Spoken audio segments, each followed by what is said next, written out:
Olá, graça e paz. Esse é o programa Texto e Contexto, um programa da TV Viva Promessa, onde nós conversamos sobre temas de natureza doutrinária e teológica. Eu sou o pastor Eleilton e é uma alegria ter você por aqui.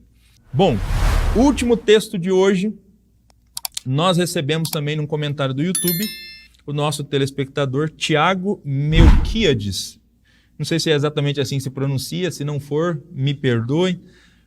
Mas ele pede para que nós comentemos sobre 1 Coríntios 14, 34 e 35, quando Paulo pede para que as mulheres não falem na igreja. É no mesmo sentido de 1 Timóteo 2, né? Então, é provável que ele tenha ouvido o nosso programa aqui sobre 1 Timóteo capítulo 2, a nossa explicação sobre 1 Timóteo capítulo 2, né? Um problema que estava tendo na igreja de Éfeso, as mulheres se levantando contra a liderança masculina na igreja, se insurgindo mesmo contra a liderança masculina na igreja, querendo usurpar à força um papel de liderança na igreja, e por conta disso Paulo diz, vocês precisam ser discipuladas, e ele pede para que Timóteo discipule, ensine elas, proíbe temporariamente o ensino, né? E inclusive desafia aquelas mulheres a valorizarem a maternidade. Então ele diz, essa recomendação no 1 Coríntios 14, 34 e 35 é no mesmo sentido de 1 Timóteo capítulo 2? Bom, o contexto não é exatamente o mesmo. Não é exatamente o mesmo. Eu vou ler aqui primeiro o texto de 1 Coríntios 14, 34 e 35. O texto diz assim, permaneçam as mulheres em silêncio nas igrejas, pois não lhes é permitido falar. Antes, permaneçam em submissão, como diz a lei. Se quiserem aprender alguma coisa, que perguntem a seus maridos em casa, pois é vergonhoso uma mulher falar na igreja. Tá?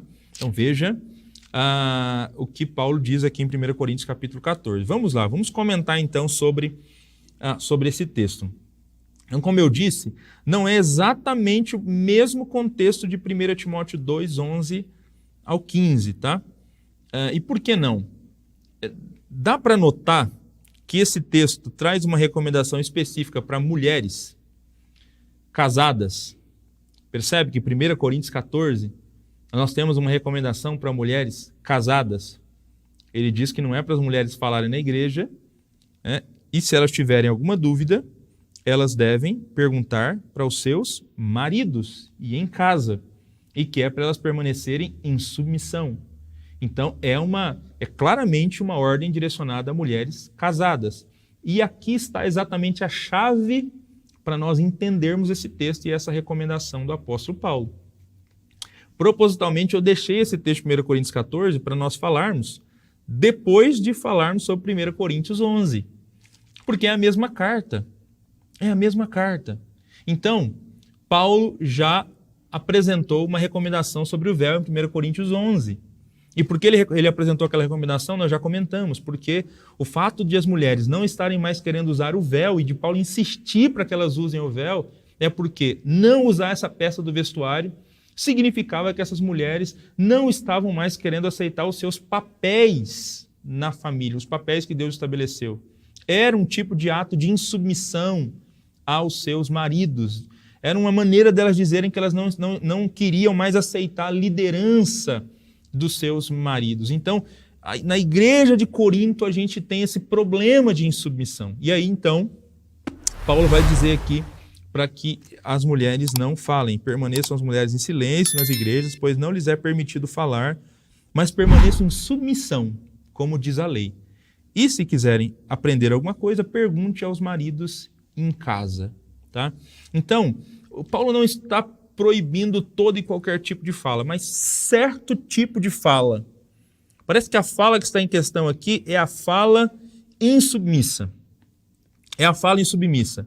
Durante o momento do culto, na igreja de Corinto, Paulo diz que quando as pessoas profetizassem, os outros eram para julgar as profecias. Então, quando alguém se levantava para profetizar, a igreja deveria julgar. Então, nesse momento, as pessoas poderiam falar e havia ali comentários, havia ali debates, né, nesse momento de julgar aquela profecia que acabou de ser apresentada. E parece que exatamente nesses momentos estavam tendo alguns problemas e alguns ruídos na igreja. As mulheres estavam aproveitando esse momento para contrariar os seus maridos, né? E isso não era muito bem visto naquela época. Quando Paulo diz que as mulheres devem permanecer caladas, não podemos esquecer que ele está falando com mulheres casadas. Por essa expressão, já se vê que ele está tratando de uma situação específica. Não podemos esquecer também que esse texto está na parte da carta em que Paulo está tratando do culto público, em especial a parte em que os profetas falam e sua mensagem é julgada à luz da Escritura. No momento em que a mensagem era julgada, é possível que muitos conflitos verbais aconteciam.